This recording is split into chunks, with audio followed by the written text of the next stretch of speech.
Hello chess fans, this is Rick from Chess to Impress with coverage of round 7 of the 2017 Norway Chess Tournament. These were the standings after round 6. Hikaru Nakamura and Karjakin-Aronian in the lead with 4 out of 6, a full point ahead of 4 players who were half a point ahead of the 4 remaining players. One of them was world champion Kramnik-Carlsen. Let's see what happened in round 7. I have 2 games for you. I have Kramnik against Carlsen and then Karjakin against Aronian. Let's get into it.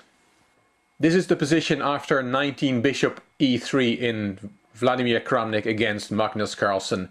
It's a Benoni type structure. Normally in the Benoni that king's bishop is on g7.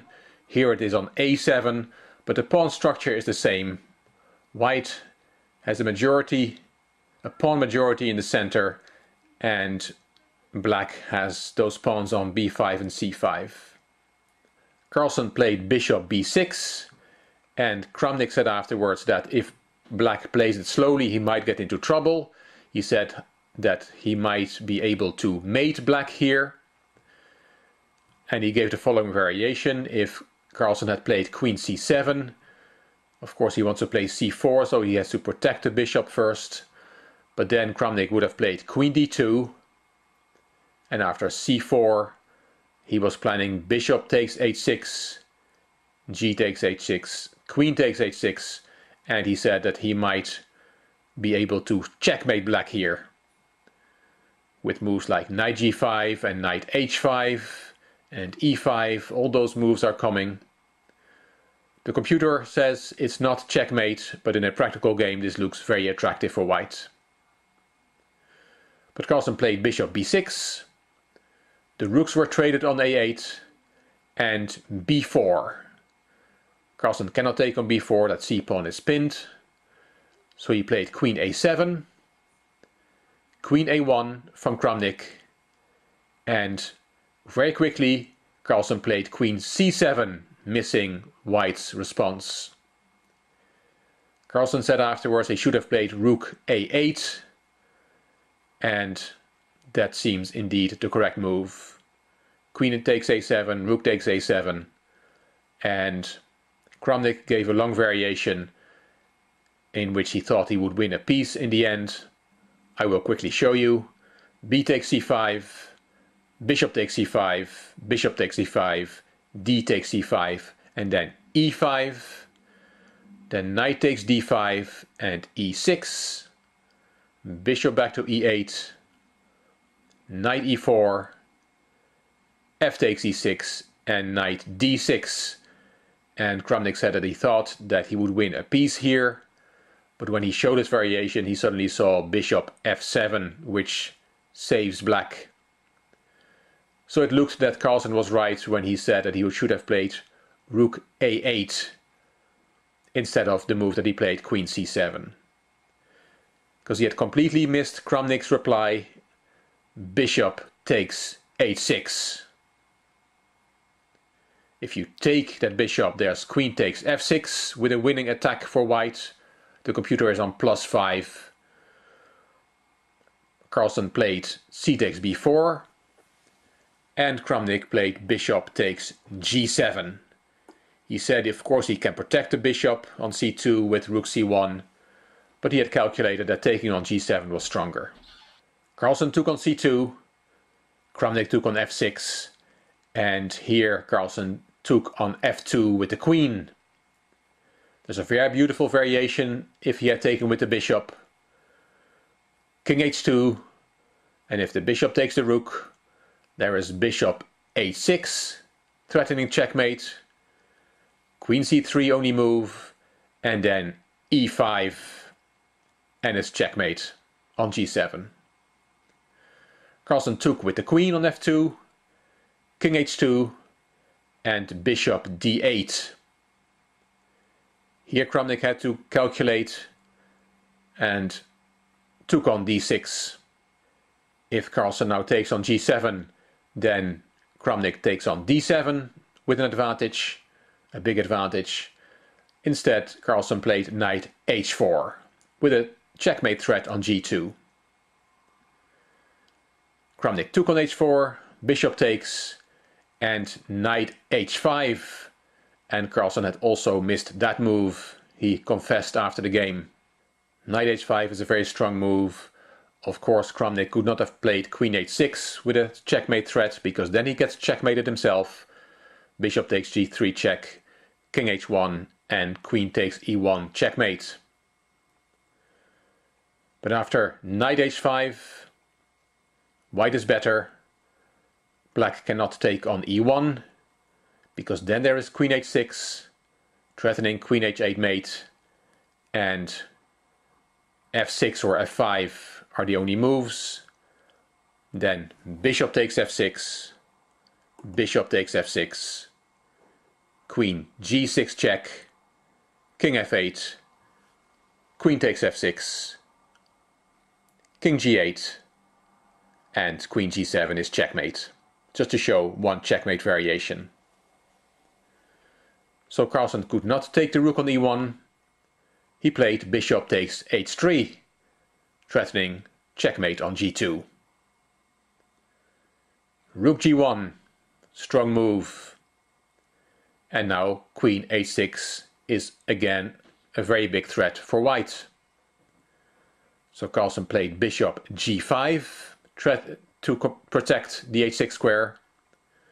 But then another beautiful move from Kramnik, bishop f6. And if you take that bishop, there is knight takes f6 check, king h8, and knight takes e8, which wins for white. If instead, after bishop f6, you take on g2, then you should not take on g2, because then black has a perpetual queen h4 check, king g1, queen e1 check, and it's a draw. So after bishop takes g2, you have to find something else, and Kramnik had seen the beautiful move queen g3, which wins the game. You have to take, there's nothing else, and after king takes g3, two black pieces are hanging, and black cannot save them both. To show you one variation, bishop takes f6, knight takes f6 check, king f8, knight takes e8, bishop takes e4, knight f6 back, and white is winning. So after bishop f6, Carlsen had to come up with something else. He played bishop g4, threatening queen h4 mate. Kramnik took on g5 to protect against the mate. Bishop takes h5, queen h6, and if black tries to save the piece, it's hopeless, because after bishop g6 there is d6, and that pawn is running.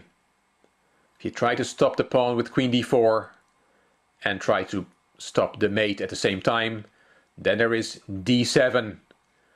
You have to take bishop f6 to set up the queen g7 checkmate, and after queen d6 check you have the crucial move e5, shielding the check and protecting the bishop, and there's nothing you can do against checkmate on g7. A beautiful variation. So back to the game after queen h6, so you cannot save your piece. Carlsen took on e4, Kramnik took the piece on h5, queen f5, queen h6, and here Carlsen played b3. Kramnik showed one more variation. He said that after rook e5, then white has a very, very beautiful rook a1, threatening checkmate on the back rank. And after rook e8, bishop f6, the only way to stop checkmate is queen h7. Queens are swapped, d6, and white is winning. So back to the game, Carlsen played b3 instead of rook e5, bishop f6, queen f4 check to stop the checkmate. Queens were swapped, and Again, good calculation from Kramnik. He played d6. Carlsen took the bishop, rook d1, and after one spy check, rook h6 check, Kramnik played king g1 and Carlsen resigned. Just to show you one last variation, if he plays b2, there is d7. Rook d6 doesn't work because of d8 queen check. And after rook takes d8 check, king g7, the rook goes back to d1 to protect the b1 square. Great win from Kramnik over the world champion, only 2 days after his terrible loss against Karjakin-Aronian. And Kramnik confessed after that game that he had seen absolutely nothing. Well, in this game he showed brilliant calculation and won a beautiful game. And what about Carlsen? He's on -2 now, lost 2 games and is at the bottom of the table. Let's now look at the man at the top of the table. Karjakin-Aronian was black in the 7th round against Sergei Karjakin. Let's look at their game. This is the position after 28 rook e6 to g6 from Karjakin, and he said that he thought he was fighting for an advantage, but in fact that this is a terrible decision, and Aronian agreed that this was a bad move. Material is equal. What Karjakin should have played is queen h3, and then they looked at a variation, f3, queen takes queen, g takes queen, and Aronian said, I'm slightly better with the d6, d5 idea that he has all the time. Let's look at the game. After rook g6, rook b e8, d4, king h7, queen d3 protecting the rook, king back to g8, and here Karjakin should have played his queen back to f3. It's equal according to the computer. There's no way black can gain an advantage here. But instead of queen back to f3, Karjakin played d5. And here comes Aronian's attack. f3, g takes f3, and rook f4. Karjakin played king g2, but he had missed rook e f8 from Aronian. He must have planned for rook h1, but that doesn't work, and he saw that on time because of the beautiful move rook g4 check. If you take that rook, there is queen takes f2 check, king h3, rook f3 check. You have to give your queen. Queen takes back check, king h2, queen f2 check, king h3, queen h4 check, king g2, queen takes g4 check, and no matter if you go to the f file or the h file, there will be another queen check, picking up the rook on g6. That wins for black. So rook h1 doesn't work. Karjakin saw that on time and played knight d2 instead. Aronian's attack continues. g4. If you take that pawn, there is rook takes f2 check, king g1, and queen h2 is checkmate. So he can't take. King g1 played by Karjakin, and there comes more material. Rook 8 f5 with a strong idea to include this rook in the attack through the h5 square. Karjakin defends, knight e4, and rook takes f3. Queen d4 from Karjakin, threatening mate on g7. Rook e5, covering that diagonal. Knight g3. Here Aronian sacrifices the exchange, very strong sacrifice. Rook takes g3 check, f takes, queen takes, and if you go to h1, there is rook h5 checkmate, and if you go to f1, as Karjakin played, Then there is the very nice move King h7. That move attacks the rook, but it also unpins the bishop. So now black threatens rook f5 check, and then the bishop will pick up the queen. Let's look at a few variations. If you take with the rook on g4, then there is rook f5 check, king e2. Your queen is attacked, so queen f3 check first, king d2, and then you take the queen. If after king h7 you take with the queen on g4, then there is queen d3 check, king f2, and black picks up the rook on g6. Karjakin took on g7, took the bishop, and after it was taken back, Karjakin resigned. The computer is on -10, and as Grandmaster Nigel Short in the broadcast said, disaster will happen to White's king. It is just too exposed. Another very nice attacking game from Karjakin-Aronian. The results from round 7. We saw Kramnik-Carlsen, Anand and Nakamura played a draw. So Nakamura, who has been in the lead for a long time, now has to hand over the lead to Karjakin-Aronian, who beat Karjakin with black.